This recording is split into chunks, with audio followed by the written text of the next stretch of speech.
إنك أنت العليم الحكيم رب اشرح لي صدري ويسر لي أمري واحلل عقدة من لساني يفقهوا قولي رب زدني علما.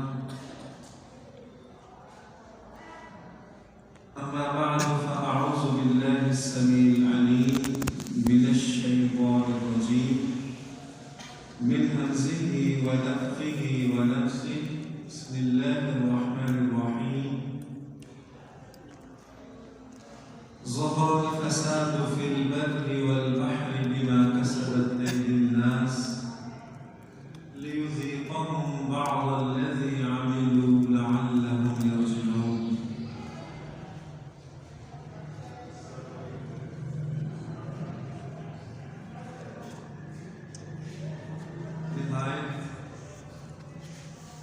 قابل قدر ساتھیوں، عزت مآب بزرگوں، آج کے اس مختصر وقت میں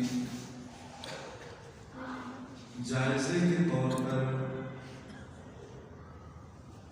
تربیت کے طور پر، اصلاح کے طور پر، نصیحت کے طور پر،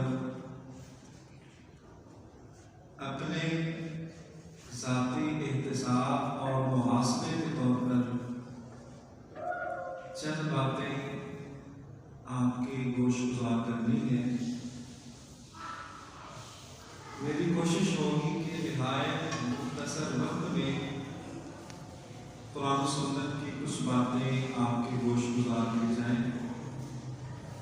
یاد رکھیں،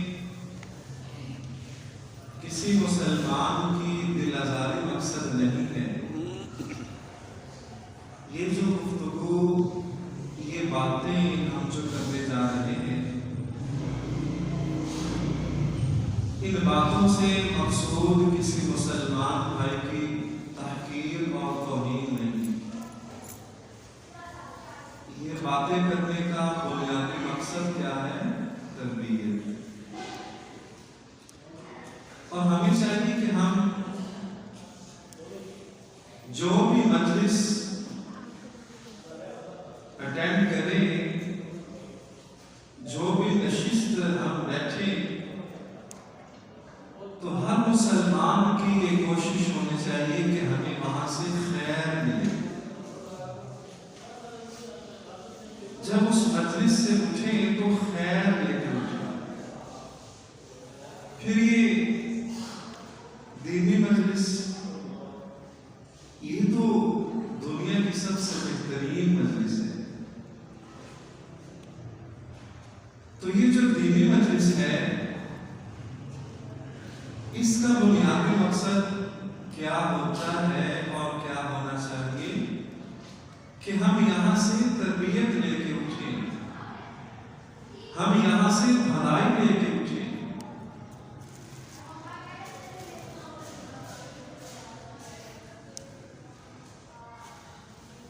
ہر مسلمان، ہر انسان کھاتا بھی ہے، پیتا بھی ہے۔ کھانے پینے کا مقصد کیا ہوتا ہے؟ انسان پانی پیتا ہے، کھانا کھاتا ہے، کس مقصد کے لیے؟ پانی اس لیے پیتا ہے نا کہ پیاس بجھ جائے۔ کھانا اس لیے کھاتا ہے نا کہ بھوک مٹ جائے۔ مطلب یہ ہے، پانی پینے کا اثر یہ ظاہر ہوتا ہے، انسان کی پیاس بجھ جاتی ہے۔ کھانے سے اثر یہ ظاہر ہوتا ہے، انسان کی بھوک مٹتی ہے۔ سورج اپنا چہرہ بلند کرتا ہے تو اس سے اس کے اثرات کیا مرتب ہوتے ہیں؟ روشنی پھیلتی ہے، حرارت اور گرمی پھیلتی ہے، چاند نمودار ہوتا ہے، روشنی اور ٹھنڈک پھیلتی ہے۔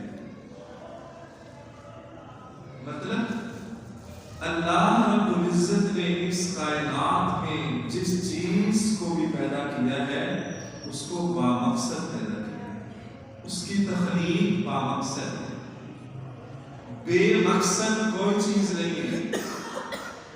یہ مسجد میں بڑا تنکا، یہ بھی بے مقصد نہیں ہے۔ اور یاد رکھیں اللہ رب العزت نے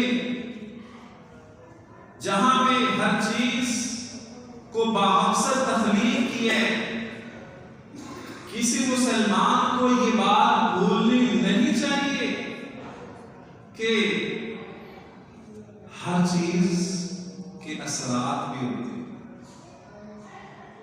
سورج کے اثرات ظاہر ہوتے ہیں، چاند کے اثرات ظاہر ہوتے ہیں، ہم کھاتے ہیں پیتے ہیں، اثرات ظاہر ہوتے ہیں، کوئی جانور ہمیں ڈستا ہے، اثرات ظاہر ہوتے ہیں۔ تو کیا خیال ہے سورج کے اثرات انسانی زندگیوں پہ مرتب ہو، اس کائنات پہ سورج کے اثرات، سورج کی تاثیر، سورج کا اثر مرتب ہو، چاند نمودار ہو، چاند کا اثر، چاند کی تاثیر اس کائنات پہ مرتب ہو، کائنات کی ہر چیز پہ، کیا سمجھتے ہیں انسان جو نیکی کرتا ہے اس کا کوئی اثر مرتب نہیں ہوتا؟ انسان جو عبادت کرتا ہے، بھلائی کرتا ہے، خیر خواہی کرتا ہے، اچھے عمل کرتا ہے، اس کا زندگی پہ کوئی اثر مرتب نہیں ہوتا۔ کون ہے جو انکار کرتا ہے کہ پانی پینے سے پیاس نہیں بجھتی؟ کون ہے جو اس بات کا انکار کرتا ہے کہ سورج نکلے تو روشنی نہیں پھیلتی؟ کون کہتا ہے؟ کوئی نبینا شخص بھی نہیں کہہ سکتا کہ مجھے روشنی نظر نہیں آتی لہذا سورج کی کوئی روشنی نہیں۔ جس طرح یہ مادی چیزیں اپنا اثر اور تاثیر رکھتی ہیں، ان کا انکار کرنے والا پرلے درجے کا احمق اور بے وقوف ہے۔ یاد رکھیں بعینہ نیکی اور بدی یہ بھی اپنا اثر اور اپنی تاثیر رکھتی ہیں۔ نیکی کے اثرات بھی انسان کی ذات پہ، کردار پہ، رویوں پہ، انسان کی اولاد پہ، انسان کے رزق پہ، انسان کے گھریلو ماحول پہ، ہر چیز پہ انسان تیری نیکی کا اثر مرتب ہوتا ہے۔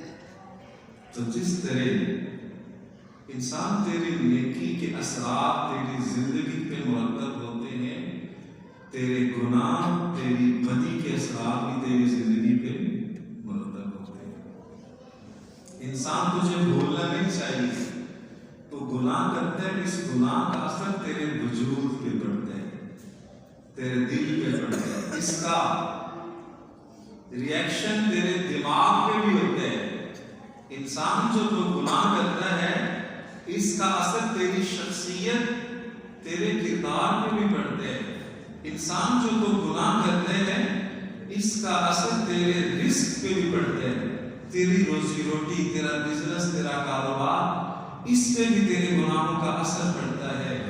انسان آج تو گناہوں کی دلدل میں پھنسا ہوا ہے، بھولنا اس بات کو کہ تیرے گناہوں، تیری بدی اور تیری بغاوتیں، تیری سرکشیاں، ان کا اثر تیرے گھر کے ماحول پہ بھی ہوتا ہے، ان کا اثر تیری اولاد پہ بھی ہوتا ہے۔ الغرض کائنات کے ذرے ذرے پہ یہ جو بغاوتیں ہیں، سرکشیاں ہیں، نافرمانیاں ہیں، یہ فتنہ فساد ہے، بر و بحر میں اس کا اثر ہوتا ہے۔ یہ سمندری طوفان، سونامی، یہ زلزلے، یہ بے موسمی بارشیں، یہ پھلوں میں بے برکتی، یہ کس وجہ سے ہے؟ ظہر الفساد فی البر والبحر بما کسبت ایدی الناس لیذیقہم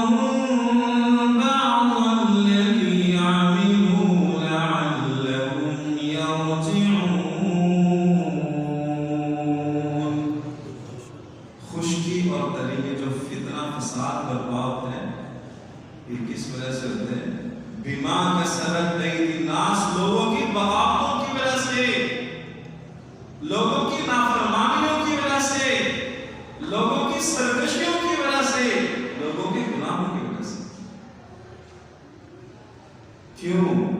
تاکہ لوگ پلٹ آئیں، واپس آ جائیں، باز آئیں، گناہ کو چھوڑ دیں۔ انسان گناہ کر کے بھول جاتا ہے، اللہ بھولتا نہیں، انسان بھول جاتا ہے۔ سوشل میڈیا پہ ایک واقعہ شیئر ہوا ہے، اصلاح کے طور پہ میں بیان کرنا چاہتا ہوں۔ ایک 75 سالہ بزرگ بارش ادھیڑ عمر رکشہ چلاتے ہیں، اور اچانک کیا ہوا، لوگوں نے بزرگ کو پکڑا اور مارنا شروع کر دیا۔ اب بارش بزرگ ہے، 70-75 سال عمر ہے۔ آخرکار پولیس کو بلایا گیا، بزرگ جیل میں چلے گئے۔ قصور کیا تھا؟ الزام یہ عائد ہوا کہ اس بزرگ نے ایک لڑکی کے ساتھ بدتمیزی کی، اس کے بالوں کو بھی موڑ دیا گیا، وہ بزرگ جیل میں چلے گئے۔ ایک اللہ والا بندہ تھا، انسان تھا، جس کو تحقیق کرنے اور جستجو کرنے کی بڑی عادت تھی، ذوق تھا، شوق تھا، ایک طرف تھی۔ اس نے جب یہ سوشل میڈیا پہ دیکھا، سنا، پڑھا، اخبارات میں دیکھا کہ ایک ادھیڑ عمر کے بزرگ ہیں، ان کے ساتھ یہ واقعہ پیش آیا۔ چنانچہ پہنچتے پہنچتے جیل تک اس بزرگ کے پاس وہ پہنچتے ہیں، کہتے ہیں بزرگوں ایک بات پوچھنا چاہتا ہوں، آپ نے کیا کیا ہے؟ واقعتاً آپ سے یہ مسٹیک ہوئی ہے، واقعتاً آپ نے یہ گناہ کی ہے کہ آپ کے جو الزام لگایا گیا ہے اس کی بنیاد میں آپ جیل میں آ گئے، کیا واقعتاً یہ بات سچ ہے؟ آگے سے اس بزرگ کی بات سنیے، میری اور آپ کی تربیت کے لیے۔ وہ بزرگ کہتے ہیں بیٹا بات یہ ہے، آج سے 55 سال پہلے کی بات ہے، میں ایک نوجوان تھا، جوانی کی دہلیز پہ قدم میں نے رکھا تو میری ایک بد عادت تھی کہ میں بدنگاہی کیا کرتا تھا، اپنی نظروں کا ناجائز استعمال کیا کرتا تھا۔ ہمارا گھر محلے میں سب سے اونچا، تو میں اوپر چھت پہ چڑھ کے نا لوگوں کے گھروں میں نظریں مارا کرتا تھا۔ یہ میری ایک خبیث عادت تھی جو بہت بڑا گناہ تھا۔ ہوا یہ کہ ہمارے محلے میں کچھ لوگ آئے، انہوں نے کرائے کے مکان لیا، ان کے گھر میں ایک بچی تھی، میری کوشش تھی کہ میں اس بچی کو دیکھوں، چونکہ مجھے عادت تھی، تو میں اپنے مقصد میں کافی دن کامیاب نہ ہوا۔ ایک دن اچانک میں چھت پہ چڑھا اور میری نظر اس بچی پہ پڑ جاتی ہے، میں اس کو دیکھ لیتا ہوں۔ اب وہ بچی مجھے دیکھ لیتی ہے تو مجھ پہ ایسا خوف طاری ہوتا ہے، میری ایسی کیفیت ہوتی ہے کہ میں نیچے آتا ہوں، مجھے بخار چڑھ جاتا ہے، 2 ہفتے میں بخار میں مبتلا رہتا ہوں۔ اور کچھ عرصہ گزرا کہ وہ وہاں سے چلے گئے۔ اب میرے دل و دماغ میں یہ واقعہ، یہ سانحہ، یہ گناہ بیٹھا ہوا ہے، اور میں 55 سال سے اس انتظار میں تھا کہ اس جرم کی سزا ہو سکتا ہے اللہ مجھے کسی نہ کسی موڑ پہ دے دے۔ میں نے ایک باپردہ بچی کے ساتھ ایسا سلوک کیا ہے۔ چنانچہ وہ کہتے ہیں بیٹا بات یہ ہے کہ وہ سزا آج مجھے اللہ نے دے دی، اور میں نے اللہ کی ظلم کی سچی توبہ کی۔ میں تو بھول گیا تھا، پھر مجھے یاد آیا کہ ہاں وہ جو میں نے آج سے 55 سال پہلے جرم کیا تھا نا، گناہ کیا تھا، اس کی پاداش میں آج اللہ نے میری پکڑ کی ہے۔ ہوا یہ کچھ بھی نہیں ہوا، یہ بچی تھی، اس کو میں اسکول ڈراپ کرنے جاتا تھا، گھر والوں نے کہا کہ بزرگ ہیں، ان کے ساتھ بچی کو بھیجتے ہیں۔ چنانچہ مجھے نہیں علم کہ میں نے کچھ بچی کے ساتھ کیا ہو اور میں نے بچی کے ساتھ گفتگو کی، مجھے نہیں علم۔ بس اچانک بچی نے کہا کہ بزرگوں نے ایسے میرے ساتھ کیا ہے، لوگوں نے ماننا شروع کر دیا، میں جیل گیا۔ تو کہتے ہیں جو میں نے 55 سال پہلے گناہ کیے تھے نا، شاید اللہ نے آج مجھے اس کی سزا دی ہے۔ مطلب یہ ہے آج مسلمان تو بھول جاتا ہے، نافرمانی کر کے، گناہ کر کے رب سے معافی مانگنا بھول جاتا ہے، اللہ کی طرف پلٹتا نہیں ہے، اور زندگی کے کسی نہ کسی موڑ پہ اللہ اس جرم کی تجھے سزا دے گا۔ یہ اللہ کا قانون ہے۔ بات کو کلوز کرتے ہوئے آگے بڑھتے ہیں۔ تو بھائیوں، انسان جو ظلم زیادتی کرتا ہے، گناہ کرتا ہے، نافرمانی کرتا ہے، بسا اوقات اس کی سزا فی الفور سامنے آ جاتی ہے۔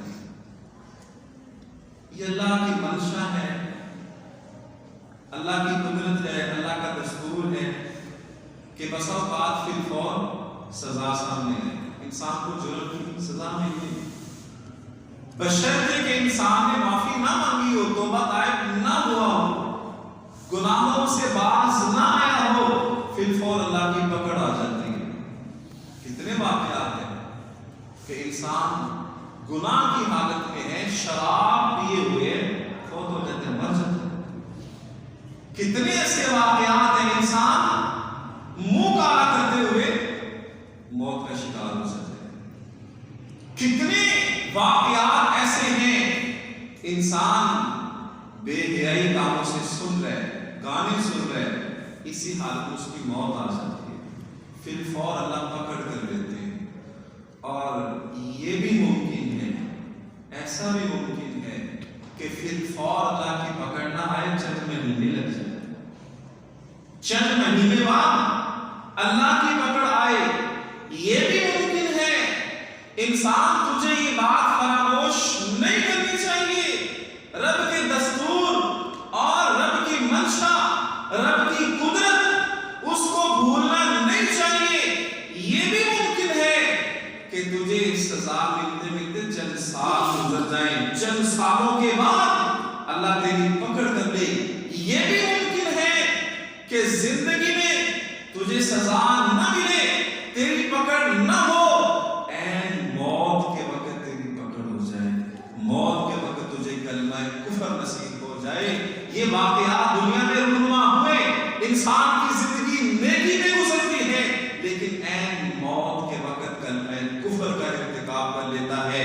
اسی لیے رسول اکرم صلی اللہ علیہ وسلم نے یہ دعا سکھائی ہے، اللہم انی اسألک حسن الخاتمہ، اللہ سے موت کے وقت کلمہ ایمان اس کا سوال کیا، اللہ خاتمہ بھی ایمان فرما۔ نہیں پتا موت کس حالت میں آنی ہے، مجھے نہیں پتا، آپ کو نہیں پتا کہ خاتمہ کیسے ہوگا۔ کتنے واقعات ایسے ہیں، تو بھائیوں بھولنا نہیں چاہیے انسان کو اپنے گناہوں کو۔ یہ بھی ممکن ہے کہ قبر کے اندر گناہوں کی وجہ سے پکڑ ہو جائے، یہ بھی ممکن ہے میدان محشر میں گناہوں کی وجہ سے پکڑ ہو جائے۔ انسان تجھے باز آ جانا چاہیے۔ سب سے پہلا ریئیکشن، سب سے پہلا اٹیک، اور سب سے پہلا حملہ، اور سب سے پہلا گناہوں کا اثر انسان تیرے دل پہ ہوتے ہیں۔ سب سے پہلا حملہ گناہوں کا انسان کے دل پہ ہوتا ہے۔ انسان جب باز نہیں نہ آتا، انسان جب گناہ کرتا ہے واپس نہیں پلٹتا، یہ دل خراب ہونا شروع ہو جاتا ہے۔ رسول اکرم صلی اللہ علیہ وسلم نے اس کی نشاندہی فرمائی ہے کہ جب انسان گناہ کرتا ہے دل پہ سیاہ بنتا لگتا ہے، توبہ طائب ہو جائے، حدیث میں لفظ ہے تابا، فَإِن تابا وَنَزَعَ وَاسْتَغْفَرَ، یہ 3 لفظ ہیں۔ انسان سے جب گناہ ہو جائے دل پہ سیاہ دھبا، سیاہ بھگتا لگ جاتا ہے، لگا دیا جاتا ہے۔ اگر انسان توبہ طائب ہو جائے، رب کی بارگاہ میں آ کے معافی مانگ لے، پکی سچی توبہ کر لے، ونزع، اور ہمیشہ کے لیے گناہوں کو چھوڑ دے، واستغفر، استغفار کرے، تو اس کے دل کو پاک صاف کر دیا جاتا ہے۔ وہ جو سیاہ دھبا، سیاہ نقطہ لگے نا، وہ پاک صاف کر دیا جاتا ہے۔ اگر انسان واپس نہ پلٹے، گناہ کو نہ چھوڑے، گناہ سے باز نہ آئے، آپ صلی اللہ علیہ وسلم فرماتے ہیں کہ اس کی دل کی سیاہی بڑھتی رہتی ہے، بڑھتی رہتی ہے، دل برباد ہو جاتا ہے، دل سیاہ ہو جاتا ہے، دل زنگ آلود ہو جاتا ہے، دل بیمار ہو جاتا ہے، دل کالا ہو جاتا ہے، دل سخت ہو جاتا ہے۔ کتنا دل سخت ہوتا ہے؟ جب دل کالا ہو جائے، جب دل زنگ آلود ہو جائے، اور جب دل بیمار ہو جائے، دل پلید اور نجس ہو جائے، پھر کیا ہوتا ہے؟ اللہ رب العزت نیکی کی توفیق چھین لیتے ہیں۔ انسان برائی کے معاملے میں، انسان گناہ کے معاملے میں باہمت بن جاتا ہے، نڈر بن جاتا ہے، دلیر بن جاتا ہے، اور نیکی کے معاملے میں بزدل بن جاتا ہے، بے ہمت ہو جاتا ہے۔ یہ سزا ملتی ہے۔ اور دل کی حالت کیا ہوتی ہے؟ اللہ رب العزت قرآن مجید میں ارشاد فرماتے ہیں، ثم قست قلوبكم من بعد ذلك فهي كالحجارة أو أشد قسوة وإن من الحجارة لما يتفجر منه الأنهار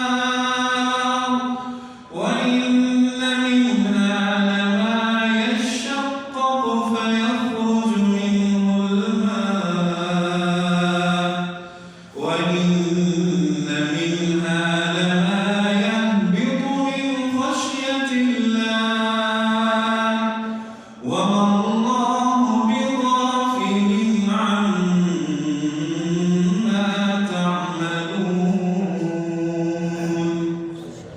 اللہ فرماتے ہیں کچھ پتھر، کچھ پہاڑ ایسے ہوتے ہیں کہ ان سے نہریں پھوٹ جاتی ہیں، ان سے پانی نکلتا ہے۔ کچھ پتھر، کچھ پہاڑ ایسے ہوتے ہیں، ان سے چشمے جاری ہوتے ہیں۔ کچھ پتھر اور کچھ پہاڑ ایسے ہوتے ہیں کہ خشیت الہی کی وجہ سے ریزہ ریزہ اور پاش پاش ہو جاتے ہیں۔ لیکن انسان، تیری بدقسمتی، اللہ رب العزت فرماتے ہیں تو کیسا انسان ہے؟ تیری زندگی کا مقصد رب کی بندگی، عبادت کی، تیرا دل تو ان پتھروں سے بھی زیادہ سخت ہو جاتا ہے گناہ میں۔ یہ پتھر بھی ریزہ ریزہ ہو جاتے ہیں خشیت کی وجہ سے۔ پانی نکلتا ہے، نہریں نکلتی ہیں، چشمے جاری ہو جاتے ہیں۔ میں نے اپنی آنکھوں سے دیکھا ہے، کالا باغ نتھیا گلی کے پہاڑ، وہاں پہ چشمے، پتھروں کے اندر سے پانی آ رہا ہے، سوراخ میں۔ انسان، تیرا دل پتھروں سے بھی زیادہ سخت ہو گیا، کیوں نہیں واپس پلٹتا؟ اپنے دل کا علاج کیوں نہیں کرتا؟ تجھے خوف نہیں آتا کہ رب نے مجھ سے نیکی کی توفیق چھین لے گی؟ میں مسجد میں نہیں آ رہا، سوچتا نہیں، میں گناہوں سے باز نہیں آ رہا، تجھے ڈر نہیں لگتا کہ اللہ تجھے سزا دے رہا ہے؟ اپنے دل کو پاک کر، اپنے دل کو صاف کر، اپنے دل میں محنت کر، گناہوں کو چھوڑ کے، توبہ طائب ہو کے اپنے دل پہ محنت کر۔ رب کی محبت ملے گی، رب کا قرب ملے گا، اللہ کی طرف سے رحمت آئے گی، اللہ کی طرف سے برکت آئے گی۔ محنت کر، یہ دلوں سے، یہ زنگ آلود دل، ان سے برائی اور بدی کے اثرات کو ختم کر۔ یہ سب سے پہلا ریئیکشن ہے گناہوں کا۔ انسان جو گناہ کرتا ہے دل پہ ڈائریکٹ اثر ہوتا ہے۔ اور دوسرے نمبر پہ انسان جب گناہ کرتے ہیں باز نہیں آتا، واپس نہیں پلٹتا، گناہوں کو نہیں چھوڑتا، تو دوسرا ریئیکشن اس کی عقل، اس کے فہم، اس کی شعور پہ بڑھتا ہے۔ دوسرا ریئیکشن،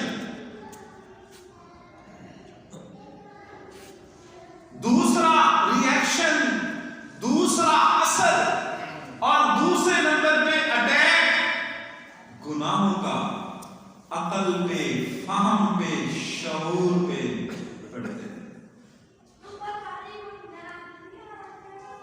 خواتین مجلس کے آداب کو ملحوظ خاطر رکھیں، ذرا خاموشی اختیار کریں، یہ دینی مجلس ہے، اس کے آداب کا خیال رکھنا بہت ضروری ہے۔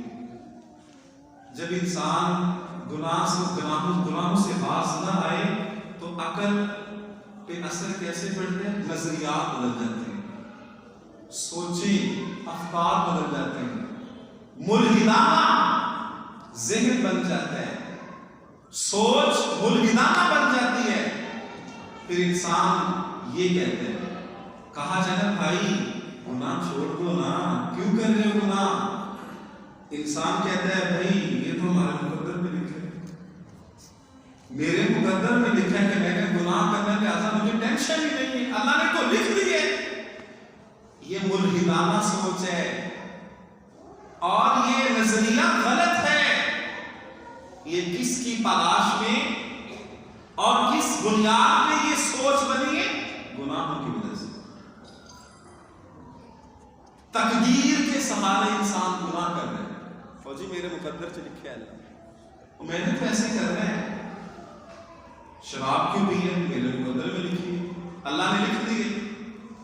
یہ ملحدانہ سوچ، پھر انسان اس قسم کی باتیں کرتا ہے، اس قسم کی باتوں کا ارتکاب کرتا ہے، انسان کی سوچ بن جاتی ہے۔ کہا جائے بھائی داڑھی رکھ لو نا، سنت ہے، یہ فرضی واجبی سنت ہے، بھائی داڑھی رکھ لو۔ آگے سے کیا کہتے ہیں؟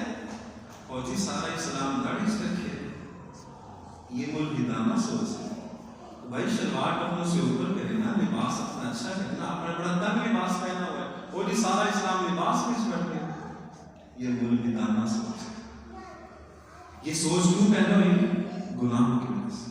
گناہ جب انسان کرتا ہے تو عقل، فہم، شعور اللہ چھین لیتے ہیں، سوچ خراب ہو جاتی ہے، نظریہ بدل جاتا ہے، عقیدہ بدل جاتا ہے، مسلک بدل جاتا ہے، نظریات بدل جاتے ہیں، افکار بدل جاتے ہیں، انسان گمراہ ہو جاتا ہے۔ نظریہ بدل جائے، سوچ بدل جائے، افکار بدل جائیں، غلط سوچ پیدا ہو جائے، انسان گمراہ ہو جاتا ہے۔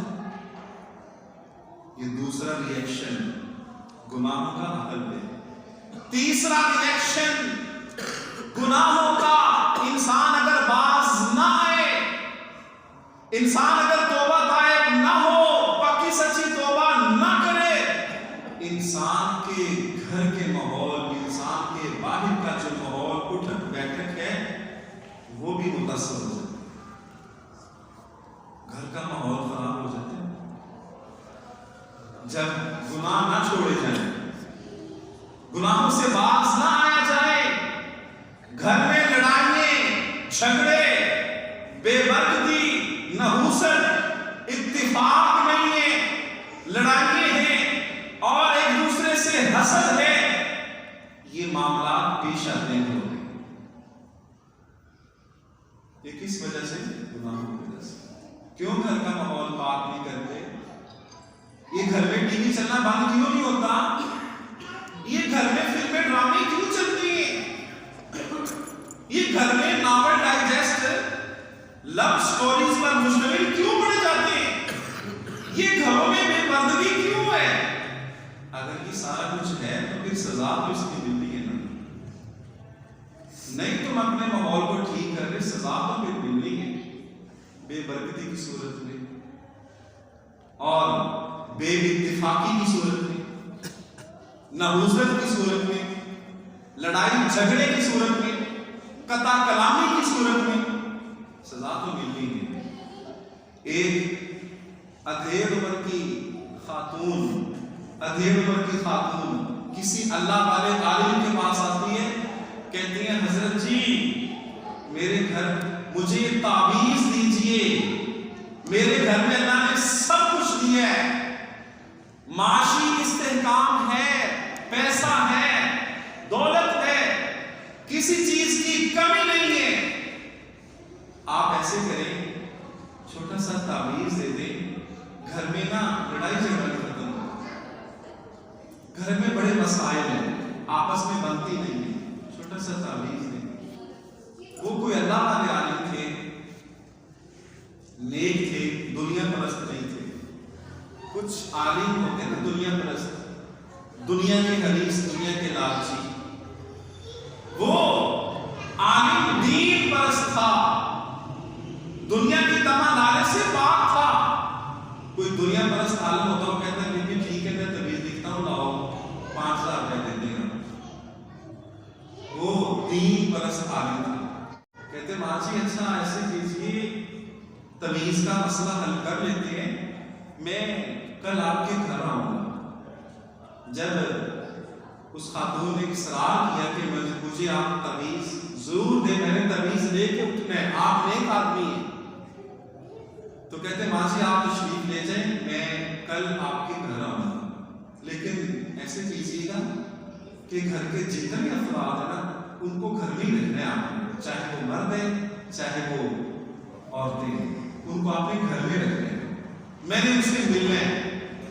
چنانچہ وہ عالم دین گھر تشریف لائے، گھر کے سارے افراد تشریف فرما ہیں، مرد بھی ہیں، خواتین بھی ہیں، جوان بھی ہیں، کچھ بڑی عمر کے بھی ہیں۔ وہ عالم دین بیٹھ جاتے ہیں اور فردن فردن ہر کسی سے سوال کرتے ہیں، جی آپ بتائیں، جی آپ بتائیں، نماز پڑھتے ہیں؟ کتنی نمازیں پڑھتے ہیں؟ جی آپ بتائیں، قرآن مجید پڑھتے ہیں؟ جی آپ بتائیں، دعائیں پڑھتے ہیں؟ مصنون دعائیں واش روم میں جانے کی، آنے کی، گھر سے نکلنے کی، سونے کی، جاگنے کی، صبح شام کے ساتھ کرتے ہیں؟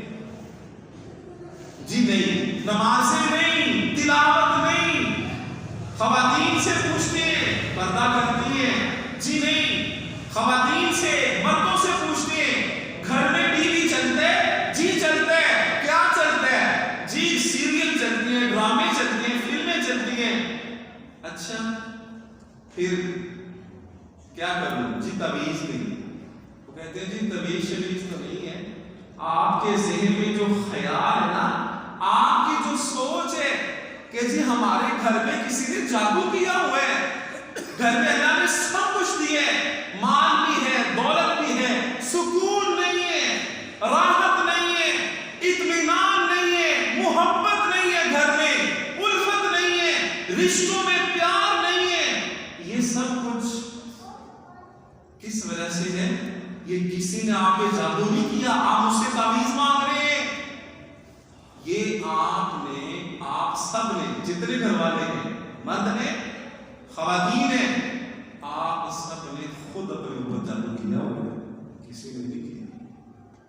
بھئی جب یہ کام آپ کرو گے، نماز نہیں پڑھو گے، تلاوت نہیں کرو گے اور پردہ نہیں کرو گے، گھر میں فحاشی ہو رہی ہے، بے پردگی ہو رہی ہے، فلمیں چل رہی ہیں، ڈرامے چل رہے ہیں اور ناول ڈائجسٹ لو سٹوریز پر مشتمل پڑے جا رہے ہیں، دین نام کی چیز نہیں ہے، تو پھر اللہ کی طرف سے کیا آئے؟ برکت آئے، رحمت آئے، زندگی میں سکون آئے، چین آئے، راحت آئے، محبت ملے، مودت ملے، تمہارے درمیان سلوک اتفاق ہو، یہ بھول ہے۔ تم گناہوں کی دلدل میں پھنسے ہو، اپنا علاج کرو، اپنے اس جادو کا علاج کرو، قرآن کے ذریعے، نماز کے ذریعے، ذکر اذکار کے ذریعے، بے پردگی کو ختم کر کے، فحاشی بیانی کو ختم کر کے اپنے جادو کا علاج کرو، گھر میں برکت آ جائے گی، گھر میں الفت آ جائے گی، گھرانے میں محبت پیدا ہو جائے گی، رشتوں میں پیار پیدا ہو جائے گا۔ یہ سب کچھ کرو، یہی تعویذ ہے۔ آج بتائیں کہ یہ سب کچھ معاشرے میں نہیں ہو رہا، یہ سب کچھ معاشرے میں چل رہا ہے۔ بات کو میں کلوز کر رہا ہوں، آپ کا وقت زیادہ لے رہا ہوں۔ رسول اکرم صلی اللہ علیہ وسلم فرماتے ہیں، لا يدخل الملائکہ بیتا فیہ کلب ولا صور فرمایا کہ رحمت کے فرشتے اس گھر میں داخل نہیں ہوتے جس گھر میں تصویریں ہوں، جس گھر میں بتاں ہو۔ کون سا گھر ہے جس میں تصویریں نہیں؟ یہ کلچر بن گیا نا ہمارے معاشرے کا، ایک فیشن بن گیا تصویریں۔ اور اللہ ہمیں معاف کرے، میں اصلاح کے طور پہ یہ بات عرض کر رہا ہوں، کوئی قاری صاحب تلاوت کرنے آتے ہیں، کوئی مولانا تقریر کرنے آتے ہیں، تو ہم کیا کرتے ہیں؟ جی سیلفی۔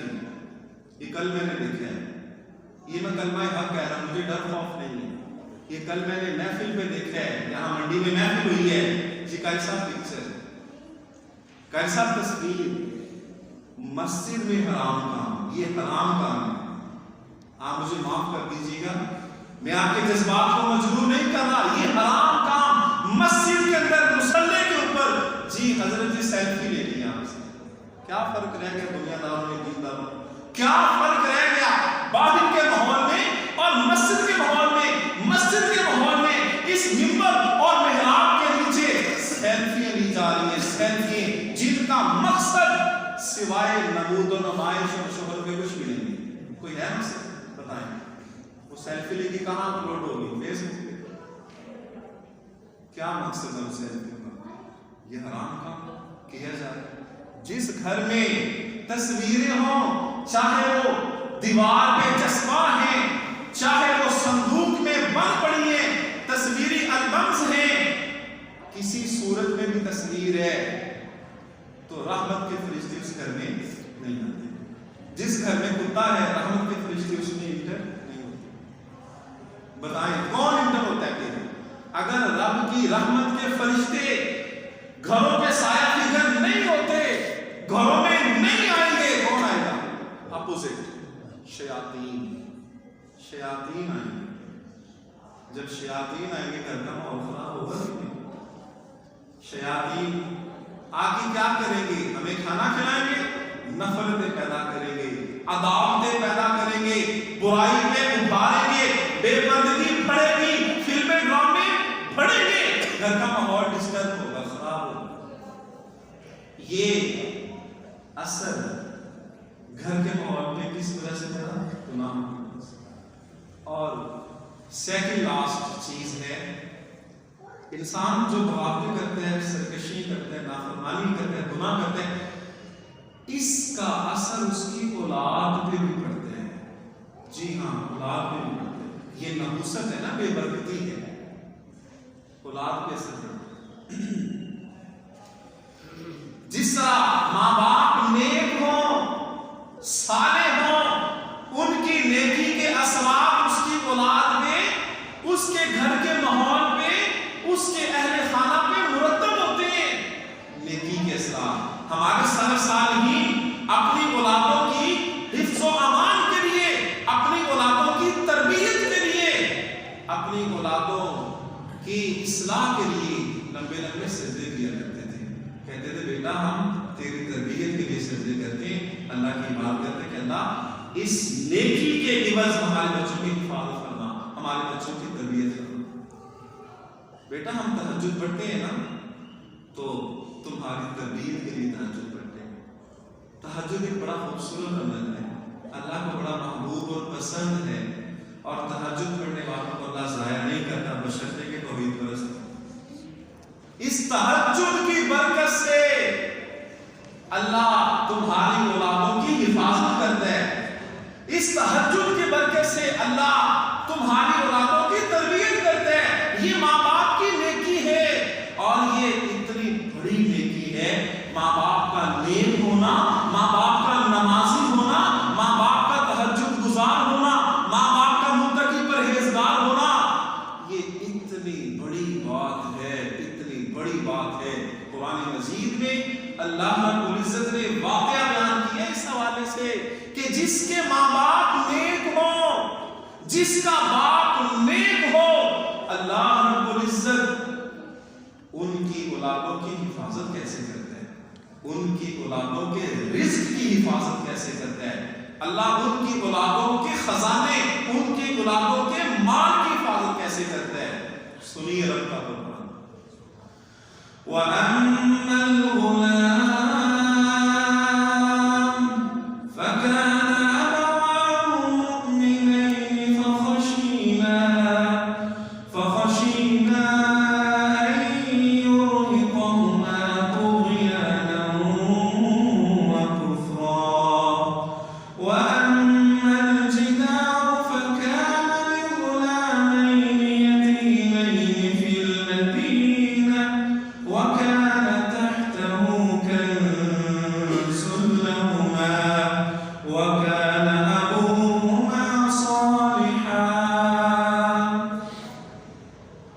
موسیٰ علیہ السلام، حضرت خضر علیہ السلام، یہ سفر میں ہے، لمبا واقعہ ہے، ایک دیوار گرنے کے قریب اس کو سیدھا کر دیتے ہیں حضرت خضر علیہ السلام۔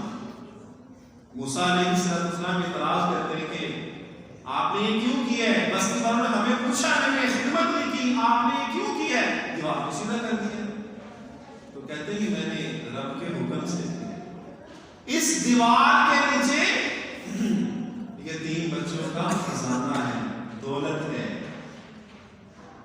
تو میں اپنے الفاظ میں یہ بتانا چاہتا ہوں، قرآن کے مفہوم کو پیش نظر رکھتے ہوئے اللہ رب العزت نے ان یتیم بچوں کے مال کی حفاظت کے لیے دو نبیوں کو بھیجا کہ جاؤ ان یتیم بچوں کے مالوں کی کیا کرو؟ حفاظت کرو۔ کیوں؟ وجہ کیا ہے؟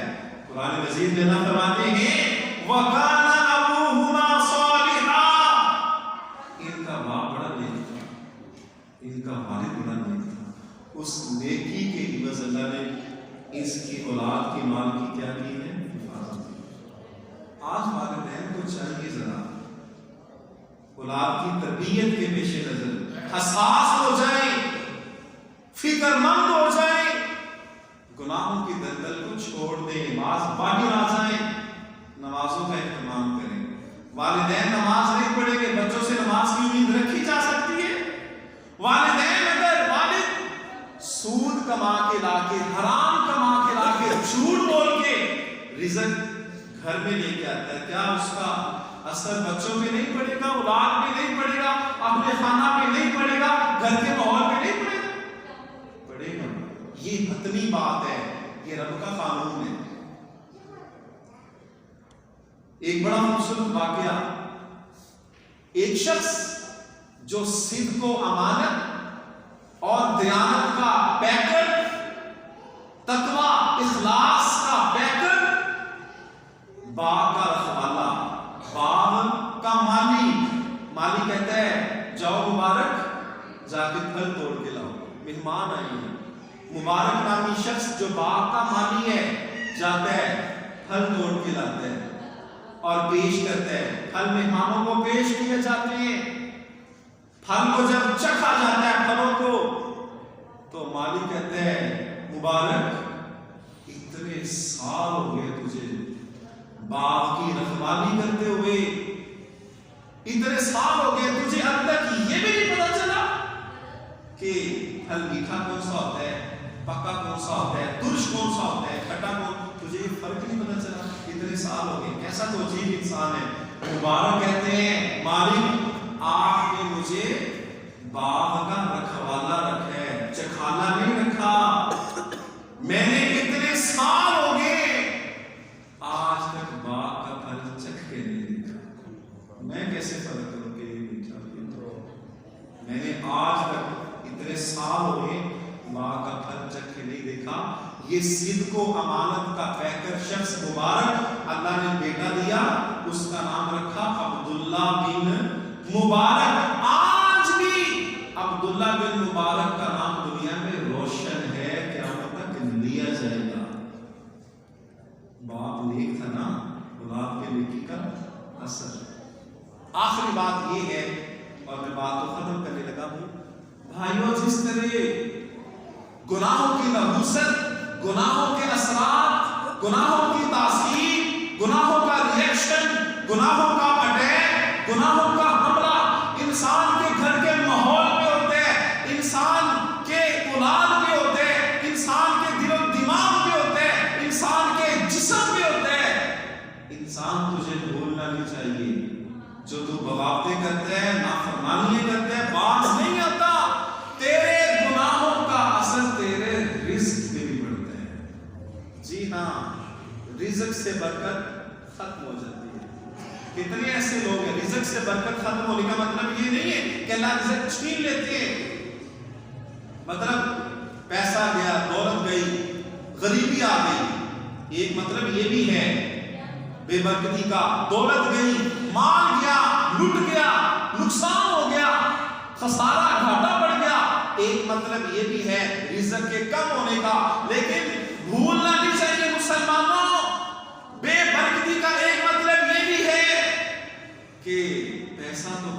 زیادہ ہو، دولت کی فراوانی ہو، جائیداد بڑی زیادہ، بینک بیلنس وسیع، لیکن زندگی میں راحت، سکون، چین وہ اللہ تعالیٰ چاہیے۔ وَمَنْ أَعْرَضَ عَنْ ذِكْرِي فَإِنَّ لَهُ مَعِيشَةً ضَنكًا وَنَحْشُرُهُ يَوْمَ الْقِيَامَةِ أَعْمَى۔ جو لوگ اعراض کر دیتے ہیں اللہ کے ذکر سے، اللہ کے ذکر، اللہ کے دین، اللہ کی شریعت، اللہ نے جو وحی نازل کی ہے اس کو فراموش کر دیتے ہیں، پیچھے کر دیتے ہیں، اس سے منہ موڑ لیتے ہیں، دنیا پرست بن جاتے ہیں، مادیت پرست بن جاتے ہیں، اللہ رب العزت ان کی زندگی سے چین، راحت، سکون، اطمینان چھین لیتے ہیں، ان کی معیشت کو تنگ کر دیا جاتا ہے۔ مطلب یہ ہے ان کے رزق سے برکت کو اٹھا لیا جاتا ہے۔ جب رزق سے برکت گئی تو کیا آیا؟ نحوست، عدم اطمینان اور راحت کو چھین لیا گیا، سکون کو چھین لیا گیا۔ تو بھائیو، نبی کریم صلی اللہ علیہ وسلم نے اشارہ بھی فرمایا ہے کہ جو شخص گناہ کرتا ہے، ابو داؤد کی حدیث ہے، باز نہیں آتا تو اس کے رزق میں کمی کر دی جاتی ہے۔ تو سارا رونا حکومت کا نہیں رونا چاہیے، کچھ اپنا جائزہ بھی لینا چاہیے، مسلمانوں کو چاہیے اپنا جائزہ بھی لیں، اپنا احتساب بھی رکھیں۔ یہ غریبی امیری یہ اللہ کے فیصلے ہیں۔ ایک انسان غریب ہو، اوپر سے بغاوتیں بھی کرتا ہو، پھر اللہ کے گرے شکوے کرتا ہے۔ غریبی اپنی جگہ، امیری اپنی جگہ، انسان تجھے رب کا نافرمان، باغی، سرکش نہیں ہونا چاہیے۔ تو رب کی بندگی کی طرف آ، گناہوں کو چھوڑ، زندگی میں اللہ تجھے برکت بھی دے گے، راحت بھی ملے گی، چین بھی ملے گا، سکون بھی ملے گا۔ اللہ رب العزت ہمیں ان تمام باتوں کا مصداق بنائے، خیر پر اللہ ہمارا خاتمہ بالایمان فرمائے۔ صدق ما قال وقال الرسول وآخر دعوانا